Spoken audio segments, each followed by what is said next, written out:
Resident Evil 9, the producer just dropped a bombshell about what this game almost was, and honestly, it's kind of insane. If you're hyped for Requiem, you need to hear this. Resident Evil Requiem, the game we're all waiting for in 2026, was originally designed as an open-world multiplayer game. Yeah, you heard that right. Not the single-player survival horror experience Capcom's been promoting. We're talking full-on, multiplayer, open-world gameplay. Producer Masato Kumazawa just confirmed this in a recent interview, and it completely changes how we should be looking at this game. Because here's the crazy part, some of those multiplayer features are still buried in the final version. So let me break down exactly what Kumazawa revealed. Early in development, the team at Capcom was experimenting with a completely different vision for RE Line. They built a prototype that was focused on online multiplayer in an open-world setting. Think about that for a second. Resident Evil as an open-world multiplayer game. That's a massive departure from what the series is known for.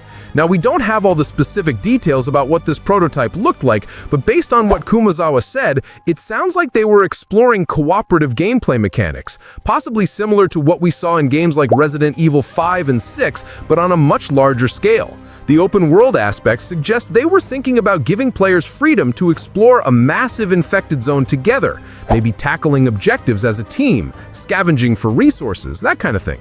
But here's where it gets interesting. Kumazawa mentioned that this direction was scrapped pretty early in development. Why? Because it didn't align with what fans actually wanted from a mainline Resident Evil game. And honestly, that's probably the right call. We've seen what happens when Capcom strays too far from the survival horror formula. RE6 tried to be too action-heavy and got mixed reactions. Village leaned into action but kept the horror atmosphere. Fans want that classic survival horror experience, and Capcom clearly listened. The decision to pivot away from multiplayer wasn't just about fan expectations, though. Kumazawa explained that as development progressed, the team realized that the core identity of Resident Evil works best as a single-player, story-driven experience. The tension, the atmosphere, the carefully crafted scares, all of that gets diluted when you're running around with other players. Think about the best moments in Resident Evil games. The first time you encounter Mr. X in RE2 Remake, that hallway scene in RE7, the village siege in RE4. These moments work because you're alone, vulnerable, and the game is designed around that solitary experience. When you add multiplayer, you lose that isolation factor. You've got teammates to rely on, which fundamentally changes the dynamic. Capcom's been pretty transparent about wanting to return to the series' roots with Requiem. They've talked about bringing back classic survival horror elements, limited resources, puzzle solving, atmospheric tension. All of that points to a game that's designed for a single player to experience, not a co-op adventure. And based on how well the RE2 and RE3 remakes performed, plus RE7 and Village, that's clearly what the market wants. But here's what's fascinating.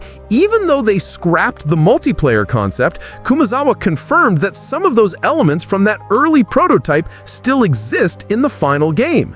He didn't specify exactly what those elements are, but we can make some educated guesses based on what we know about Requiem so far. So what multiplayer features could still be lurking in Requiem? Let's speculate based on what we know. First off, the game's world design might still reflect that open-world prototype thinking. We've heard rumors that Requiem will have larger, more interconnected areas than previous games. That could be a remnant of the open-world concept, just adapted for single-player exploration. There's also the possibility of asynchronous multiplayer elements. Think about how Dark Souls lets you see messages from other players, or how Death Stranding has that social strand system. Capcom could implement something similar, where you're technically playing alone, but you're aware of other players' experiences. Maybe you see where other players died, or you can leave warnings about upcoming dangers. That would preserve the single-player horror while adding a subtle multiplayer layer. Another possibility is that the game's structure might support future multiplayer DLC or modes.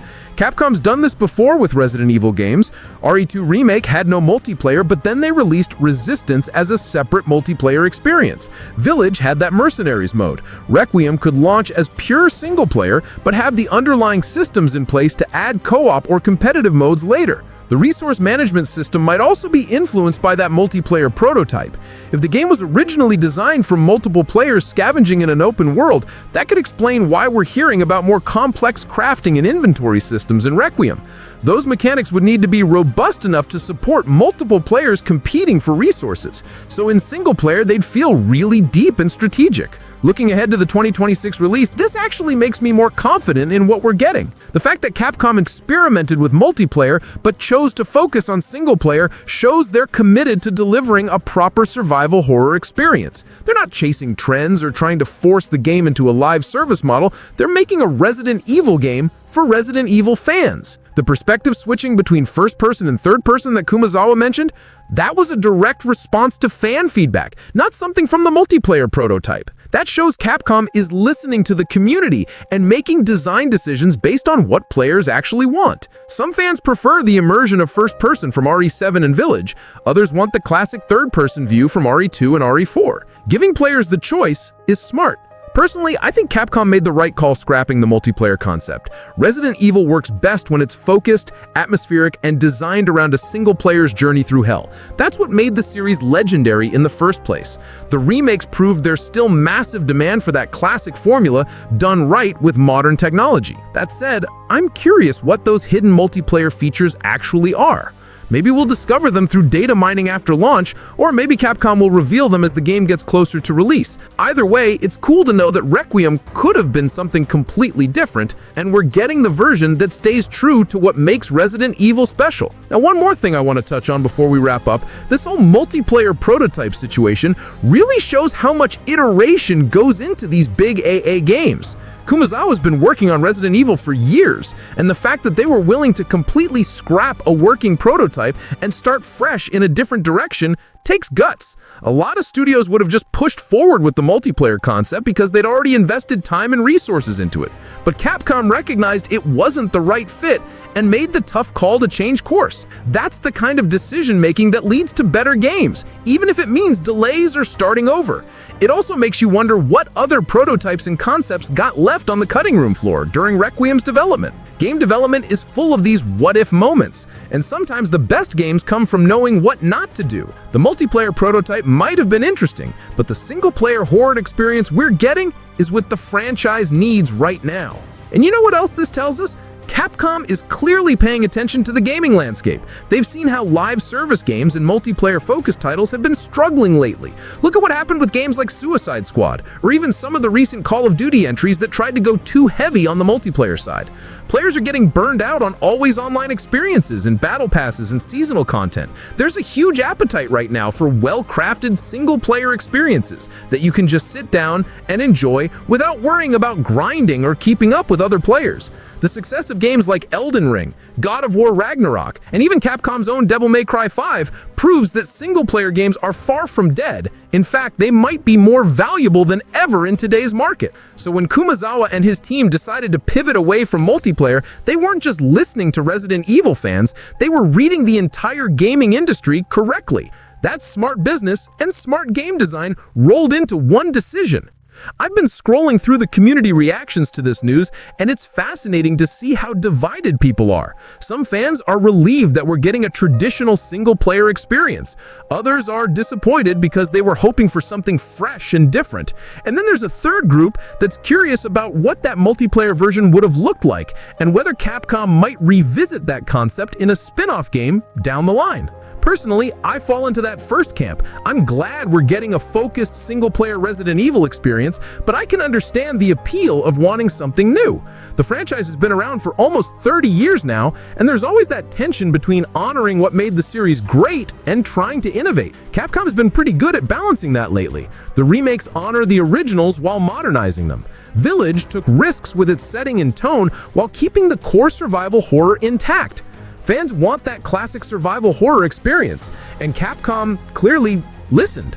What's interesting is that this news might actually increase hype for Requiem. Now we know that Capcom had options, they explored different directions, and they consciously chose to make a traditional Resident Evil game. That wasn't the easy path or the trendy path, it was the right path for this franchise.